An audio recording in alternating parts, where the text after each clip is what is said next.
नमस्कार दोस्तों, जय जोहार। मैं कौशल तिवारी और बिहनिया संध्या में आपका स्वागत है। छत्तीसगढ़ की डबल इंजन की सरकार के मंत्रियों की करतूत एक एक करके बाहर आने लगी है। हमने आपको बताया कि किस तरीके से सीजीपीएससी घोटाले में ओपी चौधरी की भूमिका सामने आई है, तो शिक्षा विभाग के घोटाले को लेकर कई तरह के सवाल उठे हैं। ट्रांसफर, पोस्टिंग, पदोन्नति, जिसमें देखिए आप गड़बड़ छाला है। लेकिन आज हम बात कर रहे हैं कृषि विभाग का, क्योंकि अब मानसून छत्तीसगढ़ पहुंच चुका है और यहां के किसान खेती किसानी में जुट गए हैं। धान का कटोरा कहलाने वाले छत्तीसगढ़ की अपनी अहमियत है कृषि को लेकर और कृषि विभाग को लेकर। शायद यही वजह है कि एक समय में डॉक्टर रमन सिंह ने इसके लिए अलग से बजट तक की बात कर दी थी। लेकिन अब इस दौर में किस तरीके का खेल यहां चल रहा है, कहना मुश्किल है। कृषि विभाग आखिर है किसके हवाले? कहने को तो इसके मंत्री राम विचार नेताम को बनाया गया है, लेकिन राम विचार नेताम को लेकर कई तरह के सवाल हमेशा ही उठते रहे हैं। खासकर इंदिरा प्रियदर्शनी बैंक घोटाले में राम विचार नेताम का नाम सामने आया था। नार्को टेस्ट की कथित सीडी में जिस तरीके से पैसे की लेन देन को लेकर बातें सामने आई थी, उसमें राम विचार नेताम का नाम भी सामने था। इसके अलावा भी उनके गृह मंत्री रहते, जब रमन सरकार में वे गृह मंत्री थे, तब भी उनके खेल को लेकर सवाल उठते रहे। लेकिन इस बार विष्णुदेव साय की सरकार ने उन्हें कृषि विभाग दिया है। सबसे बड़ा बजट वाला विभाग कहा जाए तो गलत नहीं होगा। और इस विभाग में किसका खेल चल रहा है? यह विभाग आखिर चला कौन रहा है? क्या कृषि मंत्री राम विचार नेताम चला रहे हैं या आईएएस जो बैठे हैं भुवनेश यादव वे चला रहे हैं?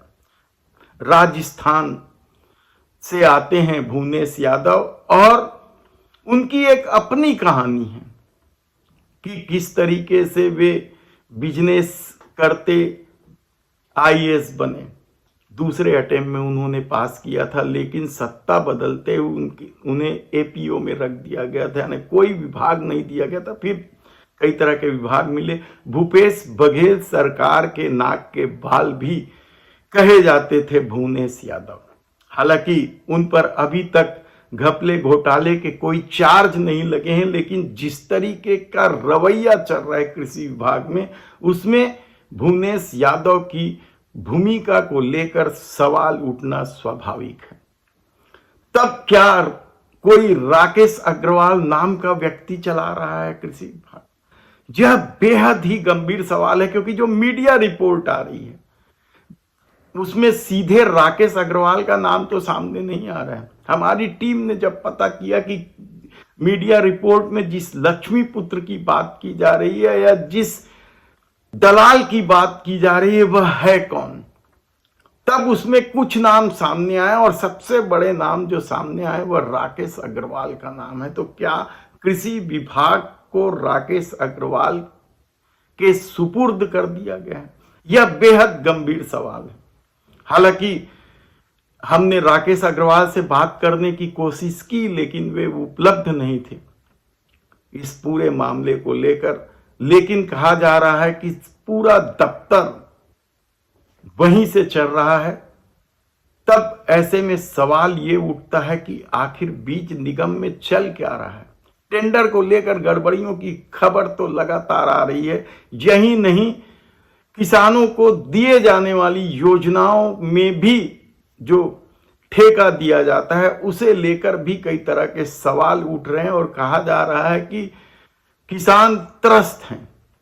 नकली बीज, नकली खाद का मामला तो पहले भी उठता रहा है, लेकिन सप्लाई के काम में जिस तरह की भर्राशाही की खबरें सामने आ रही है, मीडिया रिपोर्ट सामने आ रहे हैं कि किस तरीके का खेल हो रहा है। वहां पहले कमीशन दो, और कमीशन भी कितना, 40% कमीशन की बात सामने आ रही है, जो प्रदेश में किसी भी विभाग में सबसे ज्यादा बताया जा रहा है। हालांकि कमीशन के मामले को लेकर पीडब्ल्यूडी विभाग हो या नगर निगम, कई तरह के विभाग जो हैं वो हमेशा ही चर्चा में रहे हैं। पीएचई में जल जीवन मिशन को लेकर घोटाले की लगातार खबरें आ रही हैं, कुछ इंजीनियरों को सस्पेंड भी किया गया। हम इस पर विस्तार से फिर कभी चर्चा करेंगे, लेकिन कृषि विभाग है किसके पास, यह सबसे बड़ा सवाल इसलिए उठाया जा रहा है क्योंकि जो खबरें आ रही हैं वह हैरान कर देने वाली है कि आखिर राम विचार नेताओं ने चुप्पी क्यों ओढ़ ली है, या इन खबरों को लेकर सरकार की प्रतिक्रिया क्या है, यह भी समझ में नहीं आ रहा है। बीज निगम से लेकर उद्यानिकी विभाग तक गड़बड़ झाला की जो खबरें आ रही है वह हैरान कर देने वाली है। हमारे रिपोर्टर्स लगे हुए हैं इस पूरे मामले की पतासाजी करने के लिए। देखना है कि आने वाले दिनों में क्या कुछ होता है। धन्यवाद।